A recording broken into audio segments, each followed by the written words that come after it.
Welcome to our channel. We hope you enjoy today's video. Enjoy watching. My 5-year-old daughter came home from school, knelt down in front of me, and begged me not to send her back to kindergarten. She said she didn't want to go anymore. When I asked her why, she just cried and shook her head, too scared to speak.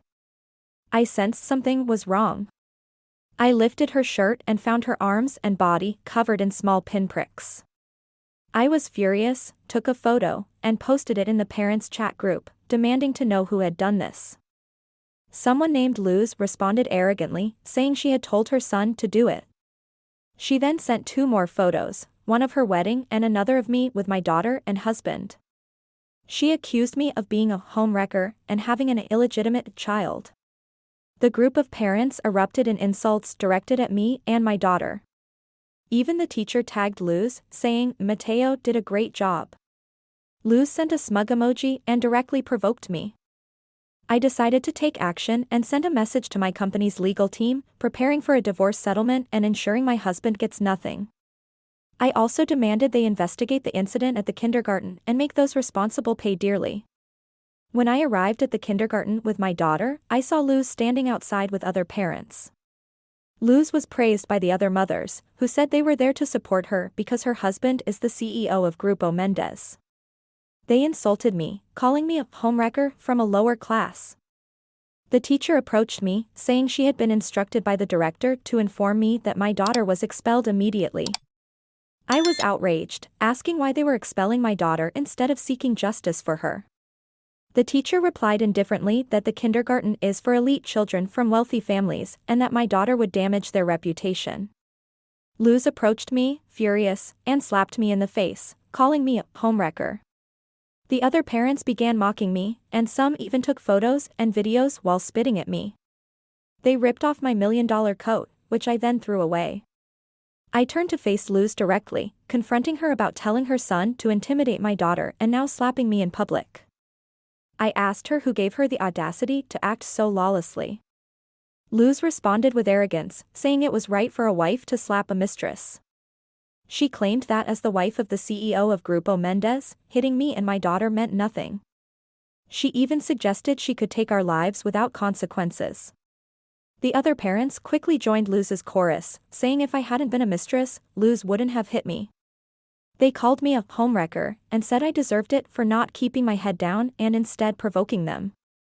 The insults from the onlookers grew more cruel, emboldening Luz. She looked at my parked car behind me with anger-filled eyes, saying I was a low-class homewrecker who wasted her husband's money. She couldn't believe I dared to drive a Rolls-Royce. Luz expressed her hatred for mistresses, saying they should all disappear. She took a key and began scratching large letters on my car, "Mistresses must die." I looked at the words and said coldly that she would soon realize how ironic they were. Luz became even more enraged, saying I lived off her husband's money and acted as if I were important. She vowed to make me pay for every cent I had taken. She picked up a brick from the sidewalk and started hitting my car with all her might, leaving nothing intact. The other parents joined in, using whatever they could find to destroy my car. After breaking the windows, they entered the interior, cutting the seats and destroying everything. The once immaculate luxury car was quickly reduced to a pile of junk. One of the women opened the trunk and exclaimed in surprise, "Look, there are a lot of expensive things here." Luz casually pulled out a painting and mocked me, saying a woman who sells herself trying to appear cultured by collecting art is an insult. She tore the painting into pieces in front of me, threw it on the ground, and stepped on it. A bystander who seemed to know something about art approached to examine it closely and exclaimed that it seemed to be an authentic piece by Jimenez, which could start at $300 million in an auction. Luz responded proudly, saying even if it was worth $300 million, it was her husband's money, and she could destroy her own things if she wanted to. Her words left me speechless with rage. I thought about how Diego had no money when he came into my life, and even when I gave him control of a Grupo Mendez branch, he lost nearly half its value due to his incompetence. If he weren't my husband, I would have fired him long ago. But Luz and these other parents really saw him as an impressive CEO, admiring him with devotion. Led by Luz, the other parents continued to follow her example, tearing and breaking the valuable items I had in the trunk. I had bought these items at a high price in an auction earlier that day, and before I could even put them in my house, they were destroyed.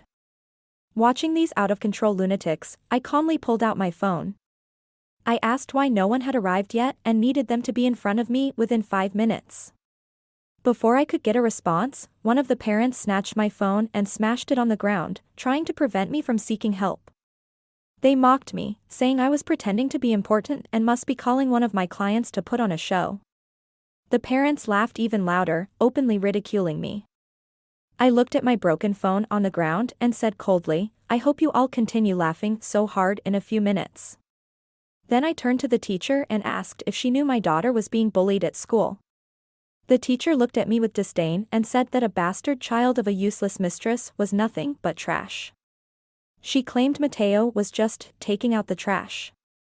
Just as the teacher finished speaking, I saw a line of black SUVs entering the school parking lot. A faint smile appeared on my face as I watched the security team, dressed in impeccable black suits that cost more than the teacher's annual salary, descend from the vehicles. My heart beat with a mix of anticipation and satisfaction as I saw the confused expressions on everyone's faces, especially Luz's. She stopped trampling my $300 million painting as if suddenly aware that something was off in her little display of power. Senora Mendez, the resonant voice of my head of security, Ramon, a former soldier with war scars who had sworn to protect my family with his life, cut through the air like a knife. I saw the color drain from Luz's face as all the guards bowed respectfully to me. The feeling of power that coursed through me at that moment was indescribable, like watching a spider that had been weaving its own trap finally get caught in it. The silence that followed was so dense that I could hear the sound of leaves falling from the kindergarten's trees, mingling with the stifled gasps of the parents who had moments before reveled in my supposed humiliation. With deliberately slow steps, I approached Luz, who was now visibly trembling. Her previous arrogance was melting away like ice under the scorching sun. "You know, it's fascinating how some people build castles in the air without bothering to check their foundations," I said with a voice as sweet as venom. My legal team, led by Victoria Ruiz, a woman who had made judges cry with her relentless arguments, began distributing official documents among the present. The sound of the paper being handled was like music to my ears as I watched Luz's eyes widen with each line she read. Her face turned white as she realized the truth. "Your marriage to Diego," I continued, savoring each word like fine wine, "is as real as your supposed status as Senora Mendez. Did you know that marrying a man who is still legally married makes your marriage completely null?" The revelation fell like a bomb in the kindergarten's yard, and I could see the parents who had insulted me moments before slowly backing away like rats abandoning a sinking ship. The teacher, who had been so proud of her cruelty towards my daughter, now looked as if she had seen a ghost. Her clipboard trembled in her hands as she tried to maintain her composure. The silence was so dense that you could cut the air with a knife. Luz's cries of denial echoed throughout the yard as my lawyers presented evidence of Mateo's birth, dates, and bank records showing every cent Diego had diverted from my company to fund his secret affair.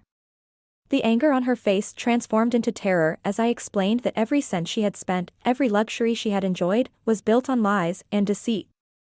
I asked Luz if she knew how ironic it was that she had recorded her own downfall with a simple message. I sent all the videos the parents had been taking to my lawyers, who smiled like sharks at the irrefutable evidence of vandalism and aggression. At that moment, police sirens began to sound in the distance, approaching the kindergarten. Victoria, my lawyer, approached Luz with a smile that could have frozen blood. She casually added that ordering a minor to physically assault another child is a serious crime, punishable by up to 10 years in prison. The parents who had once formed Luz's entourage now scattered like cockroaches under the light, some even tripping in their haste to leave the scene. The teacher tried to slip away, but two of my security guards silently blocked her path to the door.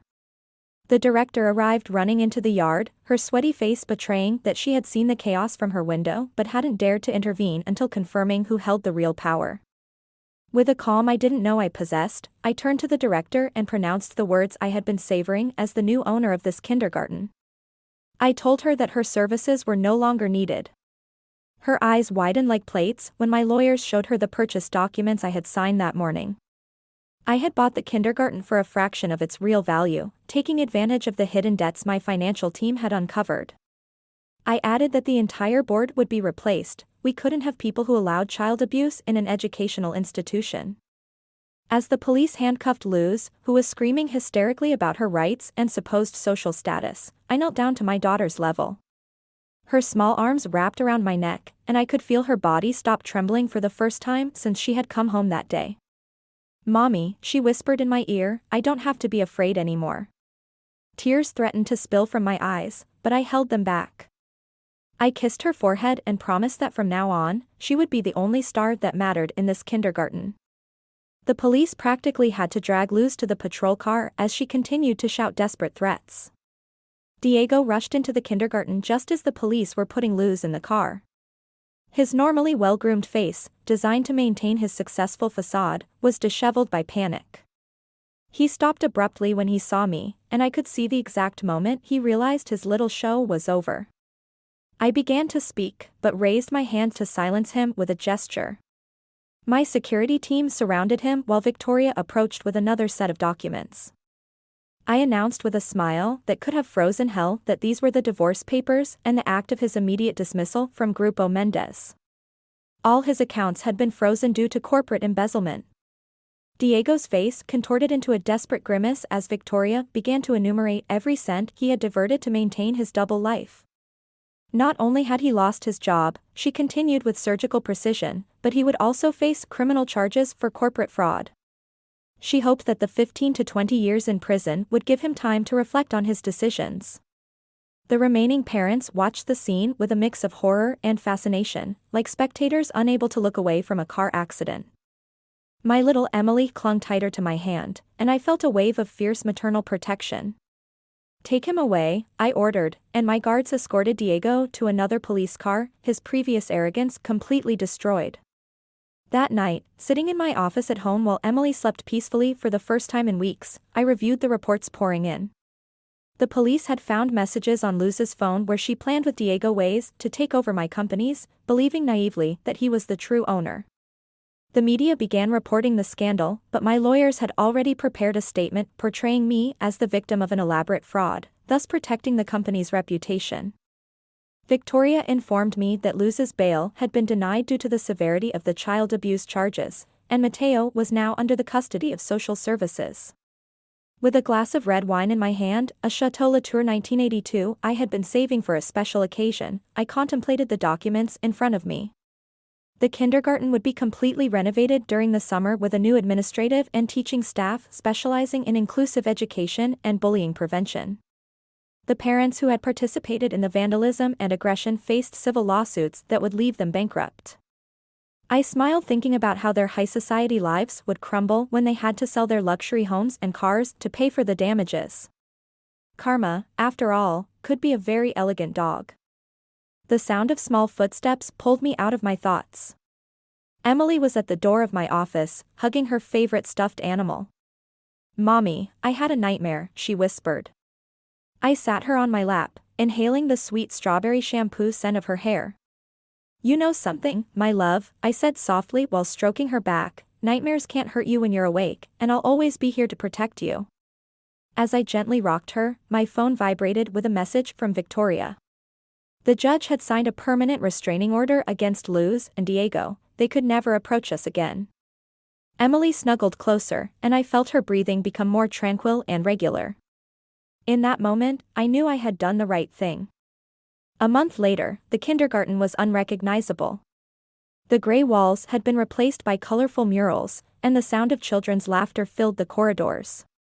Emily now ran excitedly every morning to go to class, where her new teacher, a specialist in emotional education, had created an atmosphere of mutual acceptance and respect. Diego was serving his sentence in a federal prison, while Luz faced a long and media-covered trial. The parents who had participated in the incident now avoided social events, too ashamed to show their faces in public after their actions went viral. And I had learned that the best revenge wasn't destroying your enemies, but building something beautiful on the ruins they left behind. Watching Emily play happily with her new friends in the renovated playground, I knew that sometimes justice comes dressed not in black but in the color of hope.